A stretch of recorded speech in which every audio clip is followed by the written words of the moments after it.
حضرت عائشہ صدیقہ رضی اللہ تعالیٰ عنہ کہتے میں بیٹھی تھی حضور کی بارگاہ میں، دوپہر کا وقت حضور کے کیلولا کا وقت ہوتا تھا، اس وقت صحابہ نہیں آتے تھے، حضور دوپہر کو تھوڑا آرام کرتے تھے۔ کہتے ہیں ایک بوڑھی خاتون ایک دن آ گئی دوپہر کو، اس کے ہاتھ میں چھڑی تھی، لاٹھی پکڑی تھی، اس نے دروازے پہ دستک دی۔ جب میں نے پوچھا کون ہے تو وہ عورت بولی، حضور آرام کر رہے تھے، کہتے ہیں وہ عورت جب بولی نا، اللہ کے محبوب چارپائی پہ اٹھ کے بیٹھ گئے، اس کی آواز کانوں سے ٹکرائی، حضور اٹھ کے بیٹھ گئے۔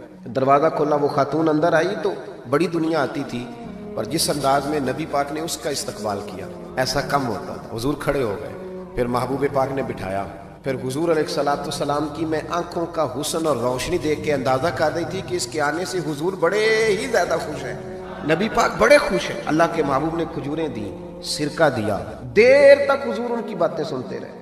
حضرت عائشہ صدیقہ کہتی ہے محب ہو کے محبوب نے، کنز المال میں حدیث موجود ہے، محب ہو کے محبوب نے باتیں سنی۔ دو قسم کے مہمان آتے ہیں نا، ایک مہمان فون کرتا ہے تو بندہ کہتا ہے میں کوئی نہیں گھر، پھر کبھی آنا، اور ایک مہمان ایسا ہوتا ہے جسے بندہ کہتا ہے اتنی بھی جلدی کیا ہے، ذرا ٹھہر جائیے، تھوڑا رک جاؤ، چائے بن رہی ہے۔ کس میں ہوتی ہے مہمانوں کی؟ کچھ مہمانوں سے دل لگا ہوتا ہے، دل کرتا ہے بیٹھے رہے، ذرا تھوڑا اور بیٹھے، یار تو نہ جایا کر، تو بیٹھا رہا کر۔ ہوتے ہیں کچھ لوگ، دیر تک نبی کریم علیہ السلام نے بات سنی، اور کیا بات ہے، جناب عائشہ صدیقہ کہتی ہیں دل حضور کا لگا، میں نے دیکھا تو میں بڑی مطمئن تھی۔ اس خاتون نے کہا کہ اب میں نے جانا ہے، لگ رہا تھا کہ حضور چاہتے ہیں ابھی رکے، لیکن اس نے جب کہا نہ جانا ہے تو حضور نے فرمایا ٹھیک ہے۔ جب وہ جانے لگی تو حضور نے تحائف جمع کیے اور جناب بلال حبشی کو فرمایا ان کے ساتھ جاؤ اور چھوڑ کے آؤ۔ جناب عائشہ صدیقہ رضی اللہ تعالیٰ عنہ فرماتی ہیں، کہتے ہیں وہ خاتون چلی گئی، میرا خیال تھا کہ حضور اب مسجد جائیں گے، جب رات کو آئیں گے نا بعد از عشاء تو پھر پوچھوں گی حضور یہ کون تھی، لیکن محبوب تو گئے نہیں، لیٹ گئے۔ میں اٹھ کے قدموں میں بیٹھی تو حضور کی مقدس آنکھیں کھلی ہوئی، میں نے عرض کی حضور یہ کون خاتون تھی، اور میں نے آپ کو تھوڑا انفرادی دلچسپی لیتے دیکھا، حضور کون تھی؟